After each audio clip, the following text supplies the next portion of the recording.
All right, Tony, it's finally here.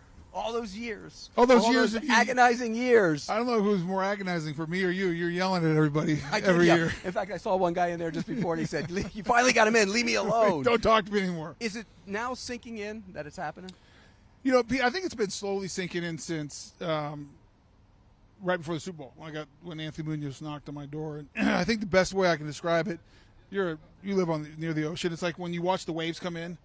And so it's like waves of emotion and waves of like just the reality that you're a Hall of Famer. And then, I mean, we just run the Ray Nitschke luncheon with just the Hall of Famers. And like there's 109, 110 guys there. We got Jim Brown in there. And, I'm looking at him and, Anthony Munoz and some of the greatest ever play at their position, Jim Kelly. And, so the great Steelers, Joe Green was right by him. I mean, it's like, this is like, I was like a little kid, and so that's a whole nother reality hitting me of the group that I'm now a part of. It's an exclusive club. I mean, once you put that jacket on, and you're going to put it on, I think tonight, right? Tonight yeah. For the first time. Yep. And then you get tomorrow and you actually go in. What does that do for you in terms of changing your perspective of the whole thing? I don't know how much it'll change my perspective because my perspective is this is the greatest game ever played, and I've wanted to be a part of it ever since I can remember. And now being a part of this elite group and being a part on that team or in the fraternity, if anything, it's probably going to humble me more. Of like, I was in there the other day. It's like, man, pinch me because do I really belong with these guys? And then each of them coming up and saying, welcome to the team and you belong here and all the nice things. It's one of those things that it will live with me forever. I'll enjoy it forever. I'll be back here every year. I want to be around these guys as much as possible. And I think it's a great representation of the game too. And I think it's what these guys have done for the game. And I think it's what's built it. It's the foundation and what, is why it's so successful today. It's almost bittersweet a little bit for you with your dad not being here. He passed away, and yet the video was made. Yeah. I was there with you at USC. Yeah, your son. You buried I couldn't watch it. I barely could watch it, and he was, and I know how tough it was for you. You did watch it, though. Yeah, I watched it yesterday. And I think one of the things he said that day on the video was not you as a player, but you as a man. And that was the coolest thing. And he said a lot of things that was funny because, it was only a couple weeks before he died.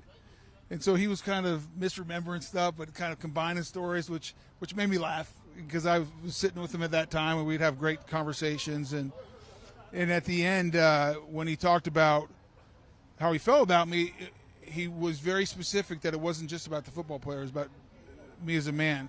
And I think that's what, I have my own kids, and I hope I can convey to my kids how much I love them, not because of any one thing they've done, but because of who they are. And so to hear my dad say that about me was amazing. And it's I don't know if it's disappointing. I'm sad that he's not here.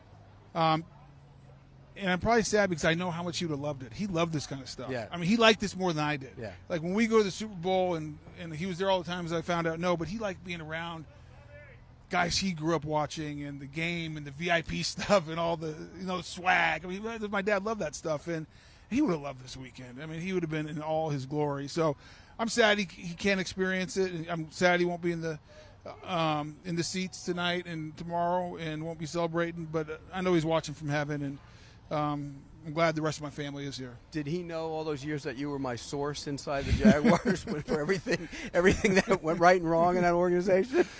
You say that enough, and it's not true, but people are going to start believing you. And Tom's going to be here this weekend. He's probably going to come chase me down if he hears it enough. Well, you used to block me out of there and stuff and do that kind of things. All right, one last thing.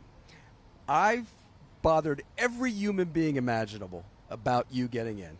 They turn their back on me now. You're in, leave me alone, okay? How do I get in? Well, I'm shocked that you're not. And Pete, you and I have been friends since 1995. Yeah.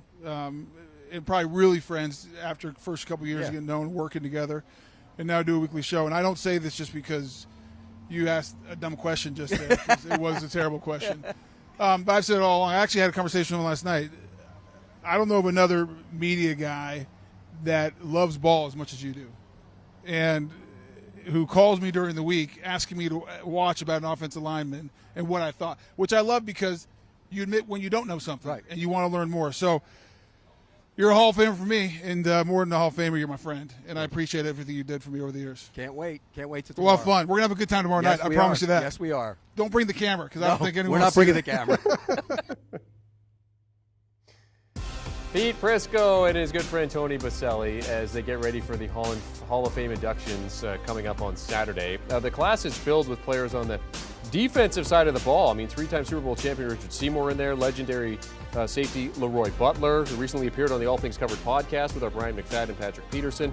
Bryant Young's 14th season with the Niners, also being inducted. He won a title with them. And linebacker Sam Mills, a 5-time Pro Bowler who spent the bulk of his career in New Orleans with the Saints. Former wide receiver Cliff Branch goes in as a senior nominee, with Dick Vermeil going in as one of the head coaches. Do you want a sports network that delivers everything that matters about the game? The highlights, the picks, the instant analysis, no yelling, no fake debates, no politics. Hit the subscribe button and never miss a moment.